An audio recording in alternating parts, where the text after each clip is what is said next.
All right, welcome to The Explainer. Today, we're going to dig into the absolutely wild case of Magma Ventures, a company that was literally playing with fire, pushing tourism to its most dangerous edge, and finding itself in a very, very tricky spot.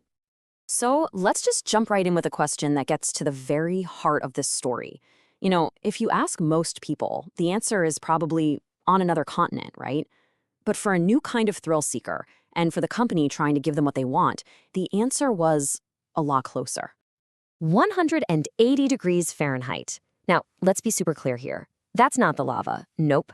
That's the air temperature Magma Ventures wanted to put their clients into. Just think about that. That's the heat coming right off the hardened crust of an active volcano just a few yards away from bubbling magma. It's absolutely wild. So why? Why would anyone possibly want to do this? Well, this quote from the case file really nails it. This was never about just snapping a cool picture for Instagram. No, this goes way deeper. It taps into this primal need to connect with the raw, untamed energy of the planet. Okay, so let's get into the nitty-gritty of their big idea. What exactly was Magma Ventures selling? Because their core product, the Inferno Experience, sounds like something straight out of a science fiction movie. So here it is. On paper, it looks, deceptively simple. Step 1, put on a fancy heat suit.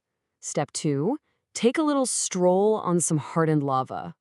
Step 3, get a front row seat to see the Earth being made. Easy peasy, right? And that was part of the genius. They made this absolutely insane, unthinkable journey sound like a walk in the park. So you gotta ask yourself, who comes up with something this ambitious? A plan this out there doesn't just pop out of a business school spreadsheet. No, this comes from a place of pure, fiery obsession. Well, meet the founder. He wasn't some seasoned geologist. He's a tech guy, fresh off a huge payday from a cybersecurity company. You know that whole move fast and break things mantra from Silicon Valley? He basically took that idea and applied it to a volcano. He got bored with the regular helicopter tours and decided he wanted something more real. The only problem is you can't really disrupt the laws of physics. And this is super important to understand. They weren't just making a better version of an old idea. They were inventing a whole new category from scratch. Extreme proximity tourism. This isn't about looking at a volcano from a safe distance. It's about being on it. And when you invent a whole new playground, there are no rules, no safety nets. You're on your own. And man, did it catch on. Their marketing was brilliant. They released these viral videos of people in these silvery, astronaut-looking suits walking across a glowing, cracked landscape. It looked like a scene from another planet. The media went wild, and pretty soon they had this massive waiting list of wealthy clients just lining up. You can imagine the pressure to launch, and to launch fast. But just like with a real volcano, all that exciting stuff happening on the surface was hiding some serious problems building up underneath. The very foundation of this whole venture was starting to show some deep, dangerous cracks. And this is where things get really sketchy. Let's look at what they were promising versus what was actually happening. They promised meticulously mapped routes. The reality? You can't map a volcano. It changes second by second. They promised military-grade heat suits. The reality? They were betting the whole farm on technology that was totally unproven for these specific conditions. And the biggest one, they promised a unique, safe adventure while operating in a world with literally zero rules. So when you boil it all down, the analysis points to these huge, flashing red lights. We're not just talking about normal business risks. We're talking about extreme, unmitigated safety risks. They were taking advantage of a total lack of oversight. And maybe the scariest part of all, leadership was actively ignoring the experts who were screaming stop. It was a recipe for an absolute catastrophe. So the company was basically being torn in two. On one side, you have this incredible financial pressure to go forward. All that pre-sale money, that massive waiting list.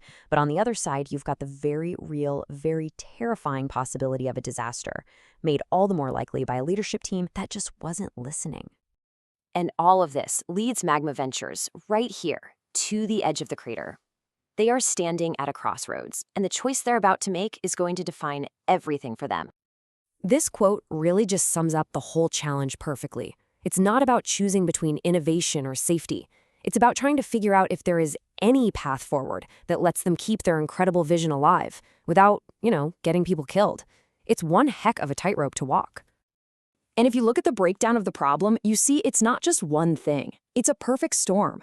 That huge push for revenue, 40% of the pressure, is the engine driving this whole thing. It's what makes them willing to ignore the safety risks, to rely on the sketchy tech. All these pieces are just feeding each other, making the whole situation way more dangerous. So here we are. This is the moment of truth. What happens next? Does Magma Ventures become a legend, the company that pioneered a new frontier for humankind? Or do they become a tragic cautionary tale, a business school case study on what happens when ambition flies way, way too close to the sun?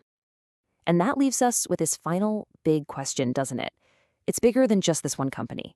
For anyone out there trying to innovate, to do something that's never been done before, when does being a bold visionary tip over into just being unforgivably reckless? Where is that line, and how do you know you've crossed it before it's already too late?